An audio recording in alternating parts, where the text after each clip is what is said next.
السلام عليكم ورحمة الله وبركاته. نحمده ونصلي على رسوله الكريم أما بعد فأعوذ بالله من الشيطان الرجيم بسم الله الرحمن الرحيم وما أرسلناك إلا رحمة للعالمين صدق الله العظيم. সমস্ত প্রশংসা সেই মহান রব্বুল আলামিনের দরবারে যিনি আমাদেরকে এত সুন্দর একটা মজলিসে বসার তৌফিক দান করেছেন। সকলে বলে আলহামদুলিল্লাহ। তারপরে করে যে সৃষ্টি না করলে আমি আপনি পাহাড় পর্বত পশু পাখি গাছপালা এক কথায় বলতে গেলে আপনি রাজার মখলুকাতের মধ্যে কোনো কিছু সৃষ্টি হতো না। তার দরবারে দরুদের নাযিল শুরু করে সাল্লাল্লাহু আলাইহি ওয়াসাল্লাম।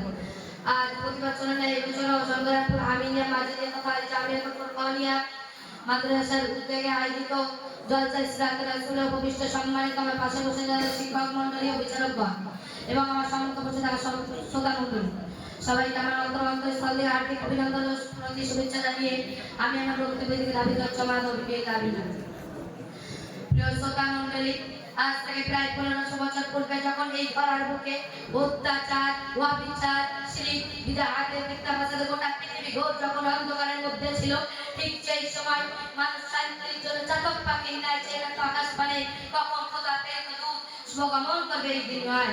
ঠিক সেই সময় আরব দেশে মক্কা নগরে মা আমিনার কোলে করে আলোয় আলোকিত করে শুভে সাদিকের সময় 570 খ্রিস্টাব্দে তথা 12 রবিউল আউয়ালে মুহাম্মদ সাল্লাল্লাহু আলাইহি ওয়াসাল্লাম এই ধরার বুকে আবির্ভাব হলেন।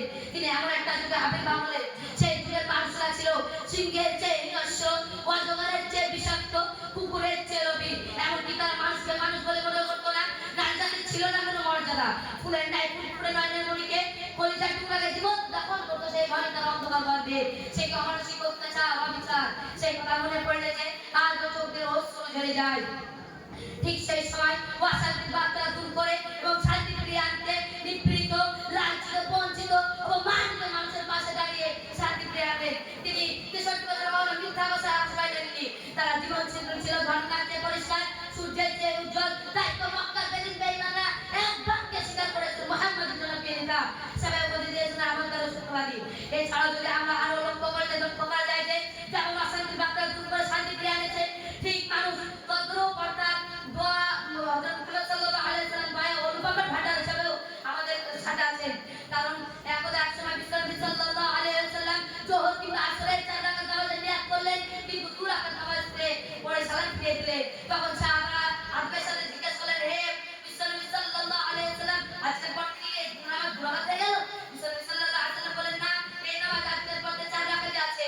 তখন সাহাবারা জিজ্ঞেস করলেন, বিশ্বনবী সাল্লাল্লাহু আলাইহি ওয়াসাল্লাম, আপনি তো 2 রাকাত নামাজ পড়ে সালাম ফিরিয়ে দিয়েছেন। তখন বিশ্বনবী সাল্লাল্লাহু আলাইহি ওয়াসাল্লাম কথা শুনে বললেন, লা তুসিতু বাল তুসিতু, অর্থাৎ আমি ভুলে না, আমার ভুলানো হয়েছে।